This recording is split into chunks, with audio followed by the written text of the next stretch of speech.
Pray for Elon Musk. Jonathan Cahn reveals ancient entities. Hostages were rescued. There was a historic vote, and Tony Evans steps down.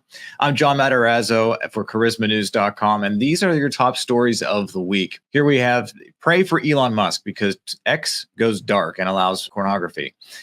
This is the time that believers should be praying for Elon Musk. Musk is one of the most powerful people in the world, but with great influence also comes great responsibility. Right now, one of the fatal flaws he's made is allowing X to become an X-rated platform by allowing adult content to be uncensored on the site. This article breaks down a lot of the issues and just exactly what is also allowed on X now. Jonathan Cahn reveals the Ezekiel prophecy and ancient entities. In his latest prophetic message, Jonathan Cahn unlocks how we are seeing the beginning of the Ezekiel prophecy come to pass in our world today. Now, this is teasing of his upcoming book, The Dragon's Prophecy, which you can click the link here to see that on Amazon and make sure you get a copy of that when it comes out. But he's talking about the former the deceased president of Iran, Raisi, who was called the Butcher. He says he was Jonathan Cahn says that he was a feared man, a hated man. He was responsible for the brutal repressing of Iranian dissidents. He was a prominent judge on the Iranian Death Commission. He sentenced and called for the execution without trial of thousands of innocent Iranians to go to their death. So how does Raisi and his death connect to the Ezekiel prophecy? Read this article and watch the video that's linked in here to see more about what Jonathan Cahn has to say. Next, we've got some good news. This is from earlier this week. 4 Israeli hostages have been rescued from Gaza in a daring joint operation between the IDF, Shin, and Israel police. On Saturday, so almost a week ago, in a joint operation of the IDF, ISA, and Israeli police, 4 Israeli hostages were rescued. The hostages were rescued by the IDF, ISA, and Yemen forces from 2 separate locations in the heart of a complex during a special daytime operation. You can read more of the details in the article that is linked in the description below.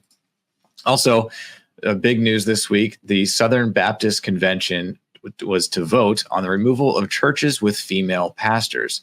Well, they've actually gone through their votes, and one of the big votes that we were reported on, actually I did an interview with somebody who was there for the vote, that the SBC law amendment on female pastors fails. The denomination elects a new president also. So the Southern Baptist Convention failed to pass the law amendment at their annual conference that would ban female pastors and their churches from the denomination. The Baptist Press reports that the 2/3 vote required to pass the amendment was not reached, with 61.45% voting in favor of the amendment, while 38.38% voting against the amendment. Now, last year's SBC annual meeting in New Orleans met the required number of votes for the amendment to pass. However, this year's final vote failed to make pass the amendment. Now, the other big news from that conference was that Clint Presley of North Carolina was voted to become the president with a vote of 56.12 majority ruling. And our top story right now is Tony Evans. Pastor Tony Evans has stepped down from pastoral duties due to sin. In a shocking statement posted to the Oak Cliff Bible Fellowship website, Dr. Tony Evans, senior pastor of the church, has announced that he is stepping away from all pastoral duties and is submitting to a healing and restoration process established by the elders. The pastor, author, and syndicated radio host does not list a specific reason for his decision other than he fell short of the standard expected of a Christian leader. Now, we encourage you to pray for Pastor Tony Evans and the leadership at his church and all of the people that are affected by this stepping down right now. We don't know any details, and they have made it clear that way. And so just pray for that whole situation. I'm John Matarazzo for charismanews.com, and this has been your top of the